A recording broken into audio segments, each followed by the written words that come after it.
बता दिया।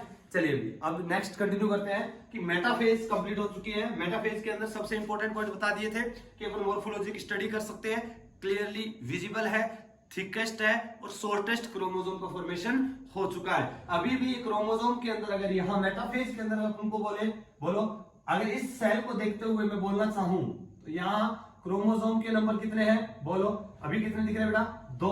बोलो डीएनए कितना है, डीएनए कितना है, यस बोलिएगा। क्रोमोसोम टोटल 2 है तो डीएनए टोटल कितना है अभी 4 है।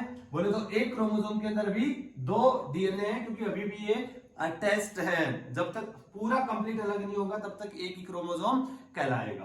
क्लियर है। नेक्स्ट फेज तो इसके बाद कौन सी आएगी अपनी एनाफेज। एनाफेज को भी अपन अलग अलग डिवाइड करेंगे। पहले अपन डिस्कस कर रहे हैं अर्ली एनाफेज। क्या कौन सी फेज, अर्ली एनाफेज, एनाफेज नहीं है अर्ली एनाफेज। सबसे मोस्ट इंपोर्टेंट यहां पर क्या होगा सुनिएगा जरा एपीसी कॉम्प्लेक्स एक्टिवेट।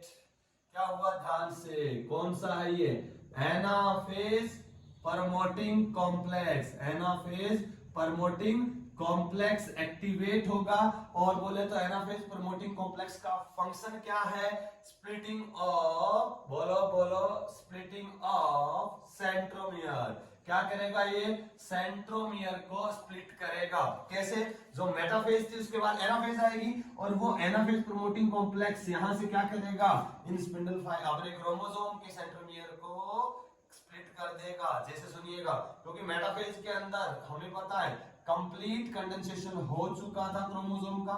ये लोग कितने क्रोमोसोम लिए थे अपने 2 कंसीडर किए थे कि नहीं किए थे बोलिएगा फटाफट। थोड़ा स्पीड से जरूरी है, कवर करना है अपन को कम टाइम के अंदर। ये लोग अपने सेंट्रियोल थे, एस्ट्रल रेज का फॉर्मेशन, स्पिंडल फाइबर कॉन्टिन्यूस भी थे, डिसकॉन्टिन्यूस भी थे। इस केस में क्या होगा, अभी क्या आएगा यहाँ पर एनाफेज प्रमोटिंग कॉम्प्लेक्स। क्या आएगा एनाफेज प्रमोटिंग कॉम्प्लेक्स। एनाफेज को प्रमोट करने वाला कॉम्प्लेक्स क्या करेगा, ये कट करेगा किसको सेंट्रोमियर को, कट करेगा किसको सेंट्रोमियर को कट करेगा, सेंट्रोमियर को कट करेगा। बोले तो स्प्लिटिंग ऑफ सेंट्रोमियर। तो ये क्या कर देगा सेंट्रोमियर को स्प्लिट कर देगा, सेंट्रोमियर को स्प्लिट। जैसे ही सेंट्रोमियर को स्प्लिट किया बेटा ध्यान सुनिएगा, जैसे ही सेंट्रोमियर को स्प्लिट करेगा तो क्या होगा पता है, देख के बताइएगा क्या दिख रहा है तुमको। जैसे ही क्रोम यहां से सेंट्रोमियर क्या हुआ स्प्लिट हुआ, जैसे ही सेंट्रोमियर स्प्लिट हुआ तो ये ले अपने मेटाफेज के बाद की स्टेज है जहां पर एपीसी ने क्या किया, जैसे ही कट किया। बोलो अगर यहां से कट हुआ, एपीसी ने कट किया तो अर्ली एनाफेज के अंदर क्या हुआ सेंट्रोमियर स्प्लिट। ध्यान से सुनिएगा सेंट्रोमियर क्या हो चुका बेटा स्प्लिट हो चुका। और ये लो जो एक क्रोमोसोम के दोनों क्रोमेटिड क्या हो चुके हैं सेपरेट हो चुके हैं। एक क्रोमोसोम के जो दोनों अटैच्ड थे उनको क्या बोला था क्रोमेटिड बोलते थे। कुछ ऐसा था ना कि ये अगर क्रोमोसोम है, क्रोमोसोम के अंदर ये देखो ये एक क्रोमेटिड था, ये दूसरा क्रोमेटिड था, सेंट्रोमियर था, काइनेटोकोर था, कंप्लीट एक क्रोमोसोम था। तो जैसे सेंट्रोमियर को स्प्लिट हुआ दोनों क्रोमेटिड सेपरेट और इंडिविजुअल दोनों क्रोमेटिड अब क्या कहला रहे हैं क्रोमोसोम। तो कुछ ऐसी कंडीशन आ चुकी कि नहीं आ चुकी। तो बोले तो जैसे ही एनाफेज प्रोमोटिंग कॉम्प्लेक्स आया सेंट्रोमियर को स्प्लिट किया, सारे के सारे क्रोमेटिड जो क्रोमोसोम के थे वो सेपरेट हो गए और इंडिविजुअल क्रोमोसोम की तरह बिहेव करने लगे। क्लियर है। तो इस केस में जैसे अपन लेट एनाफेज के अंदर आ रहे हैं, एनाफेज के अंदर अभी अपन को क्या दिख रहा है बता सकते हो, क्रोमोसोम के नंबर पहले कितने थे मेटाफेज में सर, कितने लिखे थे हमने सर 2 लिखे थे, अरे लिखे थे। बोलो डीएनए कितने लिखे थे 4 लिखे थे, पहले की बात चल रही है। बट अब बोलो क्रोमोसोम 4 डीएनए भी 4 हो चुके हैं, काउंट कर लो क्रोमोसोम कितने दिख रहे हैं, क्या 4 दिख रहे हैं, यस दिख रहे हैं। तो बोल तो पहले के कंपैरिजन में जो हमने सेल ली थी उसके अंदर इनिशियल क्रोमोसोम कितने लिए थे 2, अब कितने हो चुके हैं 4। तो बता सकते हो क्या हुआ क्रोमोसोम के नंबर डबल, यस क्या हुआ chromosome number double, chromosome number double. Chromosome number double का मतलब मैं बोल सकता हूं डबल प्लोइडी, या बोलो तो प्लोइडी क्या हो चुकी बेटा डबल। ध्यान से क्या हो चुकी प्लोइडी डबल हो गई है। पहले था 2n = 4, अभी क्या हो गया 4n, सॉरी पहले क्या था 2n इज इक्वल टू 2, ध्यान से, सॉरी क्या बोला था मैंने, 2n इज इक्वल टू 2, अभी क्या है 4n इज इक्वल टू 4, तो प्लॉइडी क्या हो चुकी है, डबल हो चुकी है। पहले सेल डिप्लॉइड थी, अब टेट्राप्लॉइड हो चुकी है। पहले 2n is equal to 2 chromosome थे, अभी 4n इज इक्वल टू 4 हो चुके हैं, प्लॉइडी डबल हो चुकी है।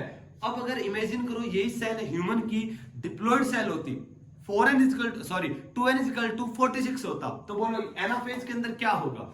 पहले 2n इज इक्वल टू 46 लिया, तो एनाफेज में क्या हो जाता है, प्लॉइडी डबल, बोले तो क्या होगा, क्या होगा 4n is equal to 92, 4n is equal to 92। तो ध्यान रखना एनाफेज के अंदर क्या कैरेक्टरिस्टिक है कि प्लॉइडी क्या हो जाएगी, डबल हो जाएगी। क्रोमोसोम के नंबर पहले के कंपैरिजन में डबल हो चुके हैं, तो एनाफेज के अंदर प्लॉइडी डबल हो जाती है, सबसे इंपॉर्टेंट पॉइंट है। चलो इसके बाद क्या होगा, फटाफट चीजों को सुनते जाओ, फटाफट साथ साथ में बाद में बना लेना डायग्राम। देखिएगा जैसे एनाफेज आई तो अब क्या किया जाएगा, इन जो सेपरेटेड जो क्रोमेटिड सेपरेट हो गए थे, अब वो इंडिविजुअल क्रोमोसोम की तरह बिहेव करते हैं। तो एनसीईआरटी एक लाइन लिखती है, एनसीईआरटी एक लाइन लिखती है कि क्रोमोसोम लॉस, सॉरी ये अपन टेलोफेज के अंदर पड़ेगी, सॉरी यहाँ पे अपन क्या देख रहे हैं कि यहाँ पे सेपरेट हो चुके हैं। अब अपन को करना क्या है, इनको अपन को ऊपर भेजना है, इनको ऊपर भेजना है, कहां, दोनों पोल की ओर। एक सेल से अपन को 2 सेल का फॉर्मेशन करना है। चलो देखते हैं अपन क्या होगा। जैसे ही लेट एनाफेज आएगी, जैसे ही लेट एनाफेज आएगी, लेट एनाफेज के अंदर क्या होगा, ध्यान से सुनिएगा कि यहाँ पर ये सेंट्रियोल था, स्पिंडल फाइबर, यहाँ पे सेंट्रियोल, ये लो एस्ट्रल रेस के साथ स्पिंडल फाइबर अटैच्ड है। अब क्या होगा कि जो स्पिंडल फाइबर के साथ, देखना ध्यान से सुनिएगा, पहले मैं डायग्राम बना देता हूं कुछ इस टाइप से, ये लो बहुत शानदार, कि ये लीजिए, इधर भी बना देता हूं, थोड़ा सा इमेजिन भी करना पड़ेगा अपन को। क्या हुआ, स्पिंडल फाइबर अटैच्ड है, इनके साथ अटैच्ड है, ये लो इनके साथ अटैच्ड है, अरे है कि नहीं है, कुछ है जो कॉन्टिन्यूअस स्पिंडल फाइबर भी प्रेजेंट है।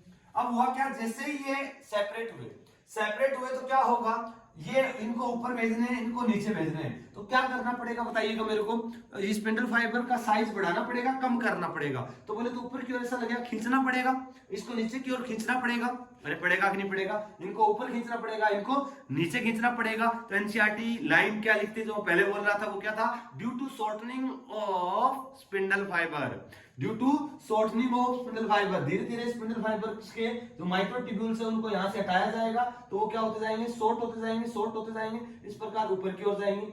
ये वाले स्पिंडल फाइबर शॉर्ट होते जाएंगे, ये शॉर्ट होते जाएंगे, तो ये नीचे की ओर मूव करते जाएंगे। तो बोले तो क्या होगा, due to shortening of spindle fibre chromosome move towards pole. क्या बोला मैंने, chromosome move towards pole, 3 point है शानदार। बोलो सेंट्रियोल का मूवमेंट टुवर्ड्स पोल, कहां, प्रोफेज, क्रोमोसोम का मेटाफेजिक प्लेट पर मेटाफेज, क्रोमोसोम का पोल की ओर मूवमेंट एनाफेज। तीनों चीजें बहुत कंफ्यूज करती है। सेंट्रियोल प्रोफेज में पोल की ओर गया था, अब पोल की ओर कौन जा रहे हैं, क्रोमोसोम जा रहे हैं। क्या हुआ, due to shortening of spindle fibre chromosome start to move towards pole, pole की ओर जाना, मूव करना शुरू कर देते हैं। क्लियर है। अब एनसीईआरटी एक लाइन और लिखती है कि जब वो पोल की ओर मूव कर रहे हैं, जब वो पोल की ओर मूव कर रहे हैं, कुछ ऐसा दिख रहा है, पूर्व देखिएगा, कुछ ऐसा दिख रहा है क्रोमोसोम, कुछ ऐसा लग रहा है कि यहां पर ऐसा, बट पहले कैसा था बेटा, ये पहले कुछ ऐसा था जब इसके साथ स्पिंडल फाइबर जुड़ा था। जैसे एनाफेज में जो पोल की ओर मूव कर रहा है तो क्रोमोसोम ऐसा हो गया, हुआ कि नहीं हुआ, ऐसा नहीं लग रहा। जैसे इसको की ऊपर की ओर खींचा जा रहा है तो इसकी शेप ये बन चुकी है, जैसे इसको ऊपर की ओर खींचा जा रहा है तो उसकी शेप ये बन चुकी है। पहले नॉर्मल दिख रहा था, अब अपन को कुछ वी शेप दिख रहा है कि नहीं दिख रहा। और ये इसका क्या है सेंट्रोमियर, क्या है ये सेंट्रोमियर, और ये इसकी दोनों आर्म्स है। तो एनसीईआरटी एक लाइन लिखती है कि during the movement of chromosome towards pole, जब वो पोल की ओर मूव कर रहे हैं उस कंडीशन में उनका सेंट्रोमियर किनका, क्रोमोसोम का, कहां पर होता है, एट लीडिंग एज, बोले तो एट लीडिंग एज या लीडिंग एंड, वो तो क्या होता है, लीड कर रहा है। And arms trailing behind, NCERT का वर्ड यूज किया मैंने, वो मतलब क्या है उसका, कि जब वो मूव कर रहा है उस कंडीशन में सेंट्रोमियर तो देखो लीड करेगा, लीड करने का मतलब है कि आगे जा रहा है और इसके पीछे पीछे इसकी आर्म्स मूव कर रही है। अरे समझ गए क्या? क्या बोला कि पहले ऐसा था, जैसे जैसे इसको अपन ऊपर की ओर खींचा तो इसकी आर्म्स कुछ ऐसी होगी कि नहीं होगी, ये इसका सेंट्रोमियर था, सेंट्रोमियर इसको लीड कर रहा है और दोनों आर्म्स इसके पीछे पीछे जा रही है। तो बोले तो लीडिंग एंड और आर्म्स ट्रेलिंग बिहाइंड। कौन है लीडिंग एंड? सेंट्रोमियर। क्लियर है? कुछ सिंपल सा अगर मैं रिप्रेजेंटेशन देना चाहूं तो कुछ ऐसा हो सकता है बेटा, ध्यान से सुनिएगा। अगर ऐसा है, ये एक नॉर्मल रस्सी है, एक रस्सी मान लो, अब इसको क्या हो, ध्यान से सुनिएगा, अगर ये रस्सी ऐसी है तो इसको अगर तुम ऊपर, नॉर्मल रस्सी को ऊपर खींचते जाओ, ऊपर खींचेंगे तो कैसी कंडीशन होगी, क्या बताइएगा?